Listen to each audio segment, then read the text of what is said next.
Well, I have been looking forward to this interview for a long time. I'm Taylor with the Beacon Center of Tennessee, and this is Dr. Jeff Patton. He's an oncologist and the CEO of One Oncology, which is a network that brings together a lot of oncologists from all over the country to help provide better for patients.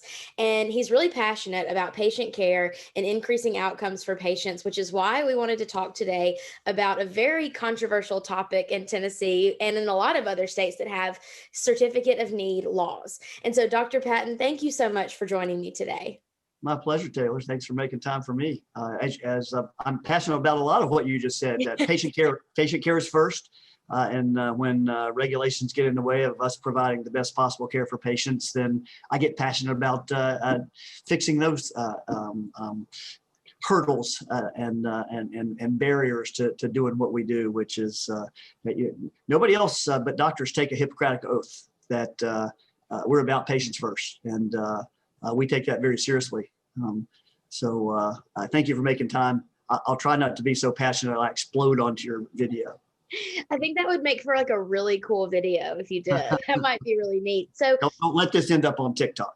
Yeah, I'll try not to. I think I'm too old for TikTok anyway. So we've talked a little bit about your background, but tell us a little more about your background and how you got into medicine and why specifically oncology is your passion.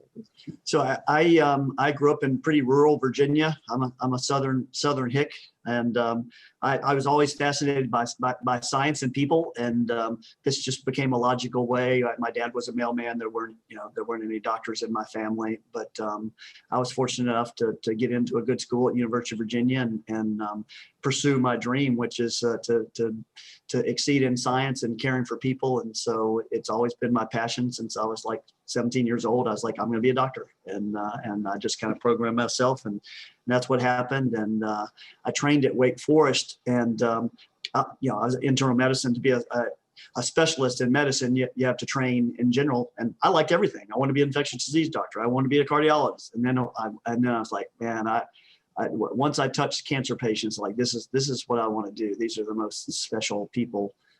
They're literally my heroes, and the folks that take care of them are their heroes. So that's how I chose medicine. That's how I ended up being an oncologist. And our motto at Tennessee Oncology when I was the CEO there is caring for cancer patients as a privilege, and that's resonates with me. And I could get teared up. I've had the best job and best career, and now at One Oncology, I get to help my frontline heroes, folks who did what I did, do that better. And so, I tell folks to be a leader in healthcare.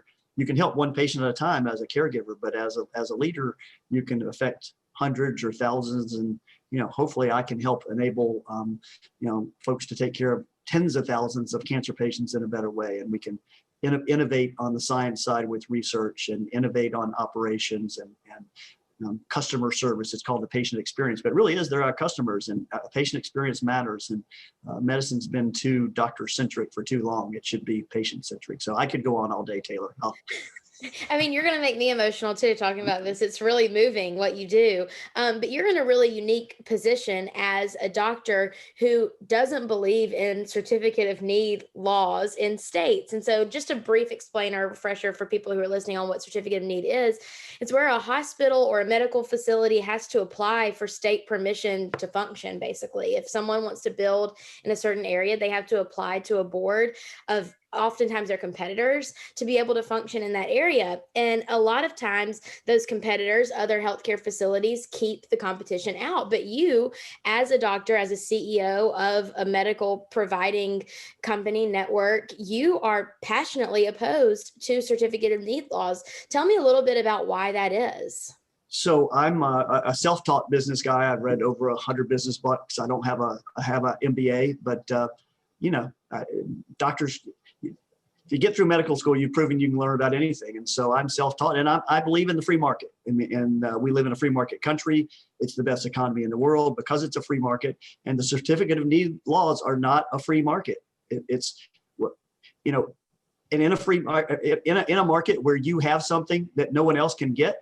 But yeah, the CON laws make a lot of what we call it a certificate of protection. So if you had the only McDonald's franchise in town, you'd be very happy not for anybody else to have a McDonald's, and you'd have a line out the door. That it doesn't make sense. The other analogy I get, Or if you had a McDonald's on one corner and Chick-fil-A wanted to put a store across the street, and you could say no, well, you'd say no. That doesn't make sense. And it certainly doesn't make sense in this state, which is a free market red state. Are you kidding me? I don't get why these laws still exist, other than the folks who have the CONs want to keep them and don't want anybody else to get it.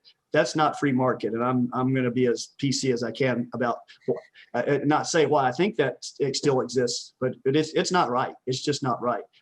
Number two, there's tons of data that's published that shows that states with CON laws, the care is more expensive. Yes. And it's more difficult to access. So help me understand. I'm a scientist and a business guy. Somebody please help me understand who's benefiting from these CON laws. It's a rhetorical question, because if you're paying attention, I think you know, and it ain't right. Explain that. Here's my Virginia hick. It ain't right. It just ain't right. You're right. You're right that it ain't right. I like that. I like that a lot. And you've seen these CON laws have a really negative impact on a lot of your patients. I know you can't tell stories by name, but give me a few examples of what you've seen happen with patient care when they can't access it. So the biggest example is radiation therapy. So radiation therapy is one of the forms of cancer treatment, but you have to receive radiation therapy as a patient every day. And so you have to drive to wherever it is. So we have patients literally that are driving an hour to get their radiation treatment and driving home an hour for 30 to 45 days in a row. Weekends that are off. They don't have to drive on the weekends. And so I mean, that just doesn't benefit. And people talk about one of the big hindrances is that it's not as profitable to put a radiation center in rural areas. And so they aren't out there. And it's but if there's a radiation facility within 30 minutes of a rural area, I promise you that whoever owns that radiation center is opposing a CON, because we've experienced it firsthand in Lebanon, Tennessee, where Tennessee Oncology was denied a CON for a service that did not exist in that county. Wow. It did not exist in a 5-county radius. Wow. We were denied. Wow. Help me understand.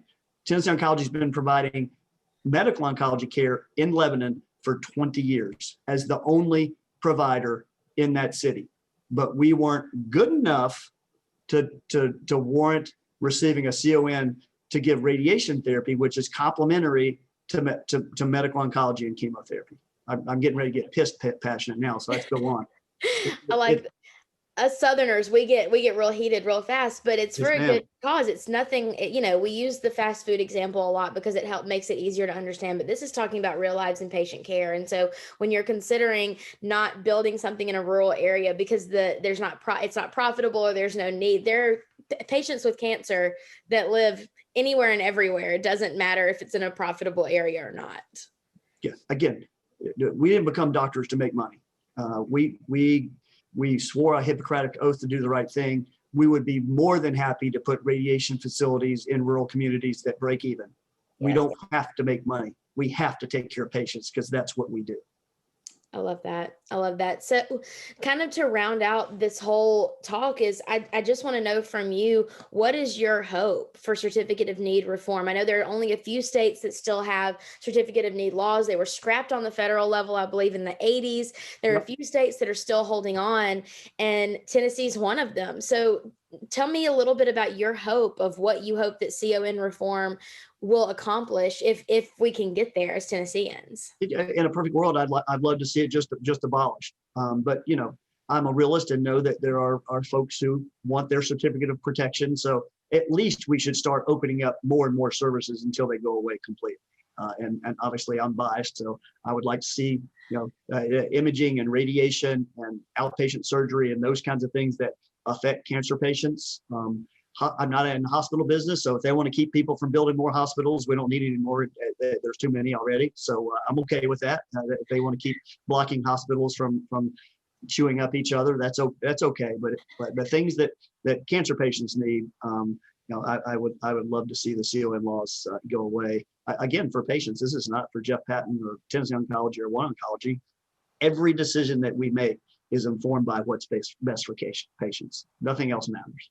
I agree. And access, especially, we've talked about it with your cancer treatment, but during a pandemic, during a time when people are trying to get back to work and maybe can't drive an hour for treatment, when we're trying to get our economy back on track, I know you're passionate about that as well. Now is the time to see some of these things change. Do you have any final thoughts on that? Anybody listen to this that wants to join the cause, I'll take all the help I can get. We'll take all the help we can get. Thanks to you and Beacon for being helpers. This is crazy. As doctors, we've hired lobbyists. We're doing whatever we can. Again, this is not for Jeff Patton or Tennessee Oncology or One Oncology. This is for our patients. So thank you for making time. Thank you and your group for being on the right side of history, because we're going to be on the right side of history. Yes, and we're going to have increased patient outcomes in Tennessee because of it. Thank you so much, Dr. Patton. Great to talk to you. Thank you, Taylor.